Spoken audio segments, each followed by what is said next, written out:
But anyway, now I live in a nice building, and I'm not used to it because it's nice. There's like a pretty courtyard with flowers and a fountain with little marble boys pissing. I don't know. What is it with fountains? Like, all fountain sculptors are pedophiles, basically. You can't get a fountain made without... Can you make me a fountain? Yes, I'll get started right away. Oh, yes! Yes! It's finished! And it's just little boys pissing on the face of a Greek god that looks like him a lot. It's piss on me forever!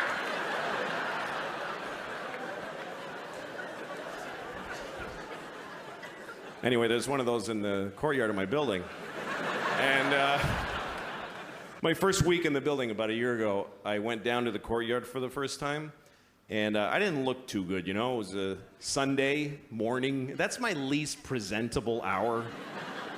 There's a lot of, just stains, just like, food and me and whatever. And so I'm sitting there. So, shut up.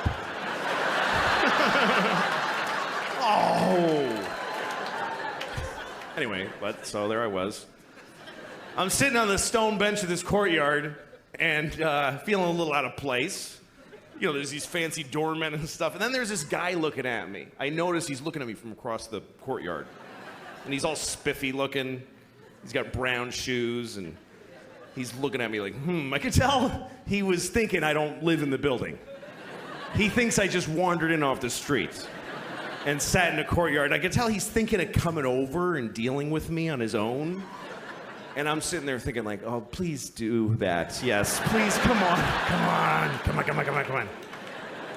And I'm trying to look even more gross. And I'm like pulling up my shirt. And then I see him go, oh, no, that's not gonna do at all. And he comes over to me. And I'm like, I'm so excited to have this thing.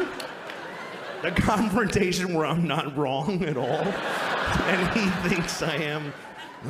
So he comes over, says, excuse me, do you live in this building? And I said, no. Because why not start there? I said, no. He goes, well, then what are you doing here? And I said, I just need to rest. I'm having a hard time.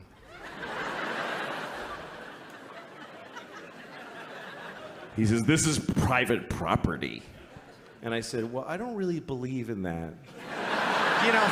Just the worst things I could say from his point of view is basically all the things I was saying. And he goes, well, if you don't leave, I'm gonna talk to the doorman. I was like, can I just stay like 5 more hours? So he's, no, and he goes over to the doorman, and I see him talking about me to the doorman like this.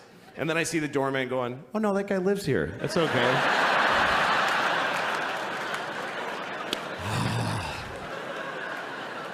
And the look on his face, it was just so, it was this beautiful cocktail of anger and confusion.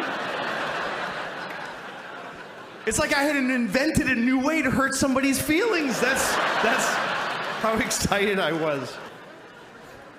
He was so angry, he came back. He came back to me. He said, why didn't you tell me that you live here? And I said, because I don't have to tell you anything ever. Right? There are no words that I must say to you.